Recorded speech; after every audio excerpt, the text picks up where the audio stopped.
This is Abe Friedtanzer from Awards Buzz. Very excited to be speaking with Kim Rosenstock and Liz Meriwether about dying for sex. How are you doing today? Good. How are Hi, you? good. Thanks for saying our Good. last names. Did I say them correctly? Yeah, I don't think we've heard them yet. Okay. Well, I think that's very important. I think, people are always excited to find out, or I hope they are, about who's behind the show. And I know that you guys have a lot of history in comedy, and I think that's interesting because I'm curious if you consider this show a comedy or a drama or somewhere in between.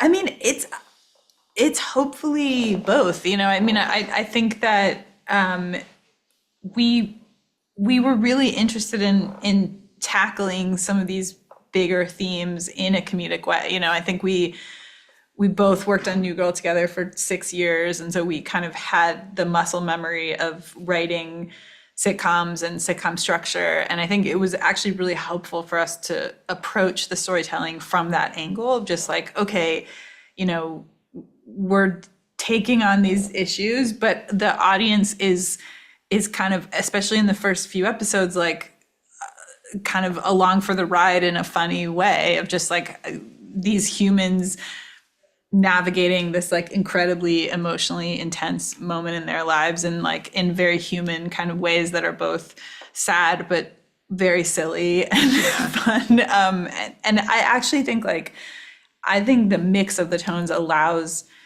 the audience to feel more, and to laugh more because hopefully the characters just feel more human because they're not, one thing or the other. They're not like just funny or just sad. It's like they're human beings, like.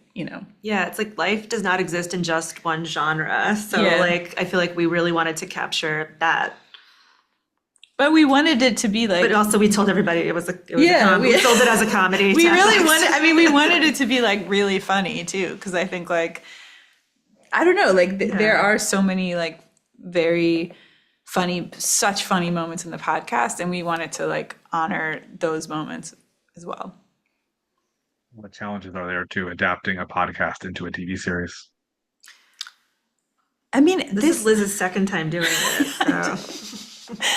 I mean, it was like I'd come off of The Dropout, which was where I really had to remain faithful to the events that had happened for legal reasons of just kind of like, okay, that was like a crime and I have to be very specific about that. I think this was a completely different situation where Nikki Boyer, who made the podcast with Molly, was there with us and like, was just so great at giving us the freedom to find the story that we wanted to tell and sort of understood the creative process and, like was there when we needed her and not there when we needed to kind of take time to figure it out on our own. And so it was this kind of beautiful working relationship with Nikki that we had. I mean, a podcast is kind of great to adapt because it's already sort of broken into episodes. Obviously, our episodes are very different than the episodes of the podcast, but I don't know, like there's You can something see how it works. yeah, Like, and there's something really intimate about hearing those voices in your ear. And like, I think,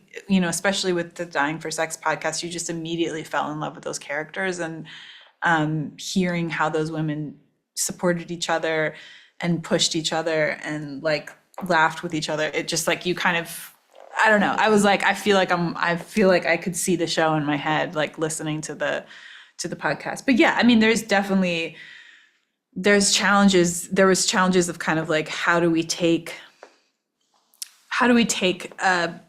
stories that in the podcast are told after the fact. It's like two women sort of dissecting various sexual encounters, and how do we put that on screen in real time, where we're like seeing the sexual encounters and then also seeing like the two women talk about them.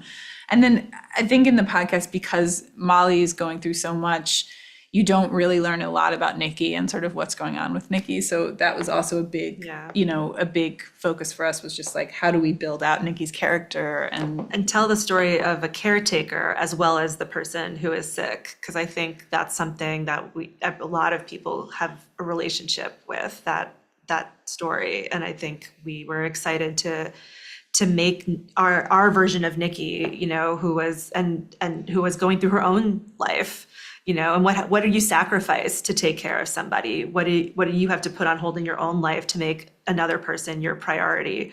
Because their problem always feels more urgent. They are literally dying. Like, so if you're having a bad day, like, do you get to have a bad day? Do you get to like, what suffering are you allowed to have? It's like the hierarchy almost of like suffering, like, but looking at that and like looking at it honestly and realistically. Feel like there was any role that was most difficult to cast?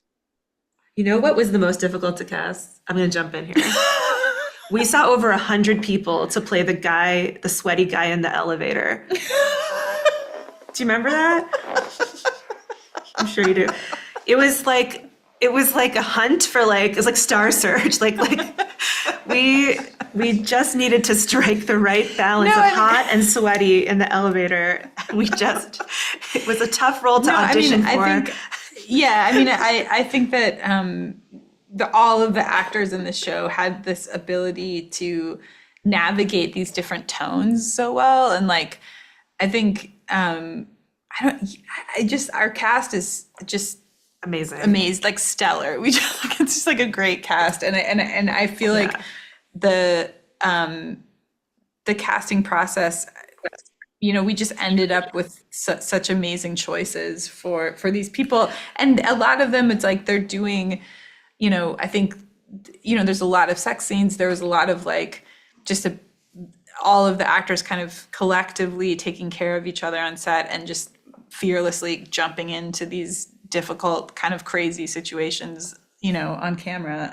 But yeah, like you said, they all felt like they had some sort of personal connection. It felt like weirdly, every person we talked to had it down to like, I remember talking to Sissy Space, it was like, oh my gosh, like, that's like a dream legend person to work with. But she was like, this is speaking to me. Everybody was like saying the story like was calling to them in some way, which felt really I had not had that experience before, but very special and cool. You felt that on set, like everybody was sort of there, for a reason. I'm trying to think. That's a good question. I was trying to think of like. I like the sweaty guy in the elevator. You did. Yeah, you did. Well, after this, what's next for both of you?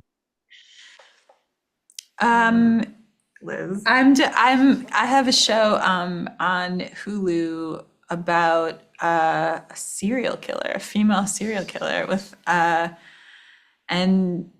we start shooting that in New York in the fall. We'll see that. I have other things too, but nothing I can really talk about. I have a musical I'm really excited about. Tease that. You say that the serial killer thing is closest to the Dropout of everything you've done, or maybe closer to this? Yeah, I guess, you're right. I think it's definitely closer to the Dropout than it is to Dying for Sex. Is there a lot of sex in the serial killer show? You know what? You're just gonna have to find out. You're just tune in. Have to tune in. Do people still say tune in? I do now. Yeah, I don't know. Definitely. What are you watching in the meantime? What do you like that you've seen recently? Oh God. You know what? I recently watched Starstruck and loved it so much. I'm late to the game, but Rose Matafeo, oh my God. Like, oh, that's so good. She's so good. That show's amazing. So brilliant. And I was yes, we both love rom-coms, but it's like such a beautifully well done, just joyful, hilarious rom-com. And I was there couldn't have been enough episodes for me. So I just saw the first 2 episodes of The Studio and I was dying laughing. So I really enjoyed that. And then I just watched Honora, which seems crazy because it's been out for so long. But I was like, this is really good, you guys. And then everybody was like, yeah, we knew that like 6 months ago. Check it out. Yeah. You're going to go check it out? Thank you so much. It was a pleasure meeting you. Thank you, you too. Bye.